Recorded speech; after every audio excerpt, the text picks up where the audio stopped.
and took their places on the benches and seats. Forthwith men-servants poured water over their hands, maids went round with the bread-baskets, pages filled the mixing bowls with wine and water, and they laid their hands upon the good things that were before them. As soon as they had had enough to eat and drink, they wanted music and dancing, which are the crowning embellishments of a banquet.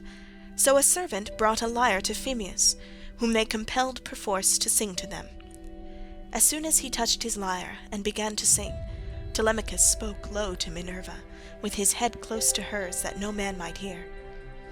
"I hope, sir," said he, "that you will not be offended with what I am going to say. Singing comes cheap to those who do not pay for it, and all this is done at the cost of one whose bones lie rotting in some wilderness or grinding to powder in the surf. If these men were to see my father come back to Ithaca, they would pray for longer legs rather than a longer purse, for money would not serve them. But he, alas, has fallen on ill fate, and even when people do sometimes say that he is coming, we no longer heed them. We shall never see him again. And now, sir, tell me, and tell me true, who you are and where you come from. Tell me of your town and parents, what manner of ship you came in, how your crew brought you to Ithaca, and of what nation they declared themselves to be, for you cannot have come by land. Tell me also truly, for I want to know, are you a stranger to this house, or have you been here in my father's time? In the old days we had many visitors, for my father went about much by himself." And Minerva answered, "I will tell you truly and particularly all about it. I am Mentes, son of Anchialus, and I am king of the Taphians.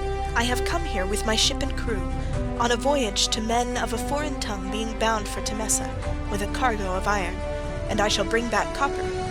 As for my ship, it lies over yonder, off the open country, away from the town, in the harbour, Rheithron, under the wooded mountain Neritum. Our fathers were friends before us, as old Laertes will tell you, if you will go and ask him. They say, however, that he never comes to town now, and lives by himself in the country, faring hardly, with an old woman to look after him and get his dinner for him, when he comes in tired from pottering about his vineyard. They told me your father was at home again, and that is why I came. But it seems the gods are still keeping him back, for he is not dead, yet not on the mainland. It is more likely he is on some seagirt island in mid-ocean, or a prisoner among savages who are detaining him against his will. I am no prophet, and know very little about omens, but I speak as it is borne in upon me from heaven, and I assure you that he will not be away much longer. For he is a man of such resource that even though he were in chains of iron, he would find some means of getting home again. But tell me, and tell me true, can Ulysses really have such a fine-looking fellow for a son? You are indeed wonderfully like him about the head and eyes, for we were close friends before he set sail for Troy, where the flower of all the Argives went also. Since that time we have never either of us seen the other." "My mother," answered Telemachus, "tells me I am son to Ulysses, but it is a wise child that knows his own father. Would that I were son to one who had grown old upon his own estates, for since you ask me, there is no more ill-starred man under heaven than he who they tell me is my father." And Minerva said, "There is no fear of your race dying out yet, while Penelope has such a fine son as you are. But tell me, and tell me true, what is the meaning of all this feasting? And who are these people? What is it all about?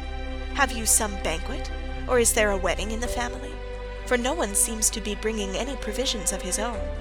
And the guests, how atrociously they are behaving! What riot they make over the whole house! It is enough to disgust any respectable person who comes near them." "Sir," said Telemachus, "as regards your question, so long as my father was here it was well with us, and with the house.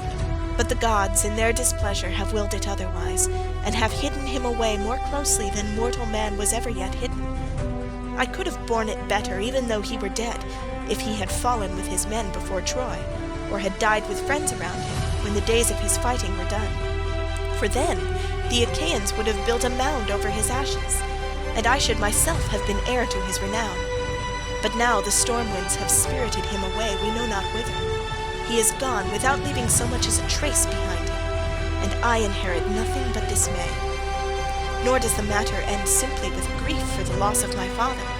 Heaven has laid sorrows upon me of yet another kind. For the chiefs from all our islands, Dulichium, Same, and the woodland island of Zacynthus, as also all the principal men of Ithaca itself, are eating up my house under the pretext of paying their court to my mother, who will neither point-blank say that she will not marry, nor yet bring matters to an end.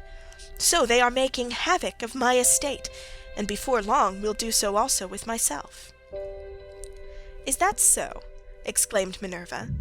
"Then you do indeed want Ulysses home again. Give him his helmet, shield, and a couple lances, and if he is the man he was when I first knew him in our house, drinking and making merry, he would soon lay his hands about these rascally suitors, were he to stand once more upon his own threshold. He was then coming from Ephyra, where he had been to beg poison for his arrows from Ilus, son of Mermerus. Ilus feared the ever-living gods, and would not give him any, but my father let him have some, for he was very fond of him. If Ulysses is the man he then was, these suitors will have a short shrift and a sorry wedding.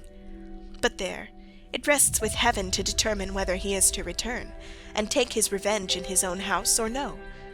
I would, however, urge you to set about trying to get rid of these suitors at once. Take my advice. Call the Achaean heroes in assembly tomorrow, lay your case before them, and call heaven to bear you witness. Bid the suitors take themselves off, each to his own place, and if your mother's mind is set on marrying again, let her go back to her father, who will find her a husband, and provide her with all the marriage gifts that so dear a daughter may expect. As for yourself, let me prevail upon you to take the best ship you can get, with a crew of 20 men, and go in quest of your father who has so long been missing. Someone may tell you something, or, and people often hear things in this way, some heaven-sent message may direct you. First go to Pylos and ask Nestor. Thence go on to Sparta and visit Menelaus, for he got home last of all the Achaeans.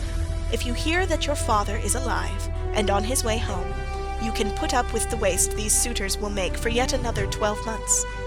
If on the other hand you hear of his death, come home at once, celebrate his funeral rites with all due pomp, build a barrow to his memory, and make your mother marry again. Then, having done all this, think it well over in your mind how, by fair means or foul, you may kill these suitors in your own house. You are too old to plead infancy any longer. Have you not heard how people are singing Orestes' praises for having killed his father's murderer Aegisthus?